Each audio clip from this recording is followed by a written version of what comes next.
पार्वतीपते हर हर महादेव बोलो गणेश महाराज की पार्वती माता की नगरेश्वर स्वामी की वासवी गणिका परमेश्वरी माता की नंदीश्वर स्वामी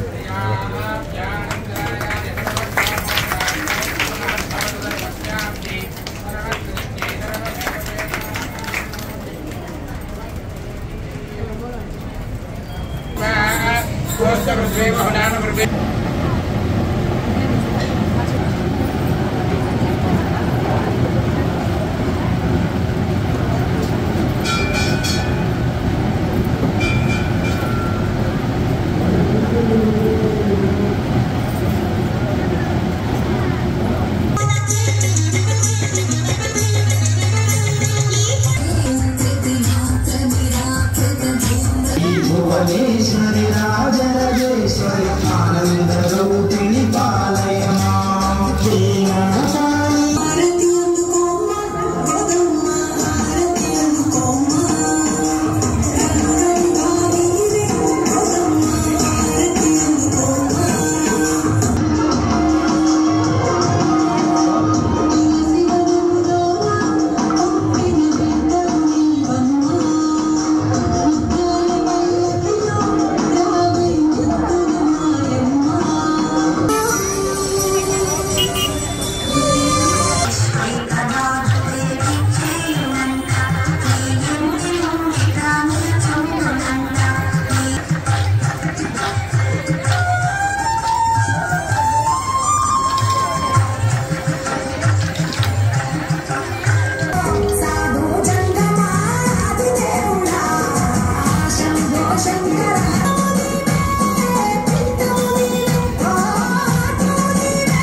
सरस्वती अम्मवारु मनकी ज्ञानम संगीतम विद्य बुद्धि अन्नी प्रसादिंचे अम्मवारु ఈమె బ్రహ్మ శ్వాసలోంచి పుట్టింది కాబట్టి ఈమె సరస్వతీదేవి అట్లాగా నదిలాగా ప్రవహిస్తుంది సరస్వతీదేవి నదిలో ఉన్నది కాబట్టి అందరూ చక్కగా చేసుకొని ఆ సరస్వతీదేవి అమ్మవారు ఉంటే లక్ష్మీ కటాక్షం కూడా ఉంటుంది కాబట్టి అందరూ నిశ్శబ్దంగా పూజ చేసుకోవాల్సిందిగా కోరుతున్నాం.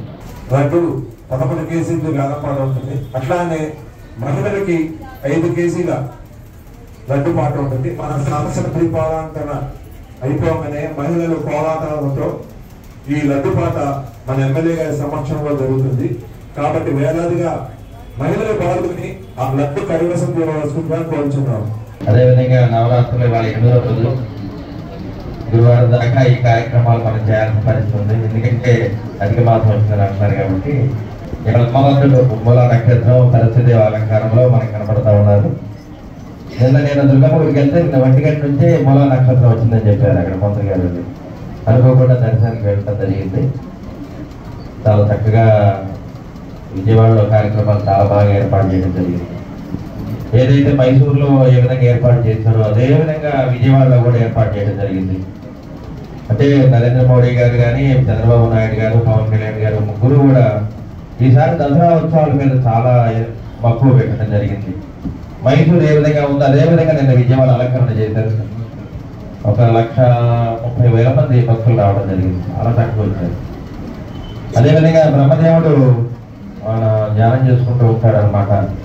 నాకు జ్ఞానం కావాలి, నేను ఒక సృష్టికర్తగా ఉండాలని చెప్పి ఆలోచనతోటి ఉచ్ఛ్వాస నిశ్వాసాలు గాలి పీలుస్తూ వదులుతూ ఉంటాడు ఆలోచనతోటి. పరీక్షకి వెళ్ళే పిల్లలు ఏంటి కొంచెం టెన్షన్లో ఉంటారు, గాలి పీలుస్తూ ఎక్కువ వదులుతూ ఉంటారు. ఆ గాలి వదిలినప్పుడు సరస్వతి అమ్మవారు బయటకు వచ్చారు. అక్కడ నుంచి పుట్టిందాము. పుట్టిన తర్వాత ఆయన మ్యారేజ్, ఇద్దరు భార్య భర్తలు అవ్వడం, ఆయనకు తోడు నీడగా ఉండి సృష్టిని ఇద్దరు కూడా దగ్గర నుండి సృష్టించడం జరిగింది అనమాట. అంటే సరస్వతి అమ్మవారి కటాక్షం ఉంటే ఆటోమేటిక్గా మా లక్ష్మీ కటాక్షం రెండు ఉంటాయి అనమాట.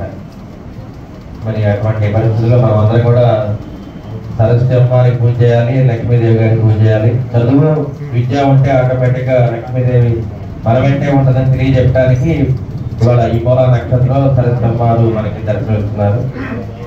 మీరందరూ కూడా ఎంతో ఇష్టంగా ఈ కార్యక్రమాలు చేస్తారంటే నాకు కనులు పండగగా ఉంది, మనసంతా హాయిగా ఉంది అనమాట. నిజంగా మిమ్మల్ని చూస్తుంటే మరి మీ అందరూ ఇంత బాగా చేయడం వల్లే మీ కుటుంబాలు కానీ అందరూ చక్కగా పిల్లలు చదువుతుంది, ఇంట్లో మన మంచి వ్యాపారాలు బాగా అభివృద్ధి చెందుతుంది. కాబట్టి మీరందరూ కూడా చక్కగా మంచి మంచి అమ్మవారి కరుణా కటాక్షాలు ఉండాలని చెప్పి మీ అందరికీ తెలియజేస్తూ, మన కమిటీ సభ్యులు కూడా అందరూ కూడా ఎంతో చక్కగా ఏర్పాట్లు బాగా చేస్తున్నారు. మరొకసారి వారికి కూడా ధన్యవాదాలు తెలియజేస్తూ, మరి గురువారం దాకా రోజు మిమ్మల్ని చూస్తే అదృష్టం నాకు ఆ దేవుడు ఇచ్చాడు. ఇటువంటి అవకాశం నాకు ఇచ్చిన నేను చాలా సంతోషంగా ఉన్నాను. రోజు మిమ్మల్ని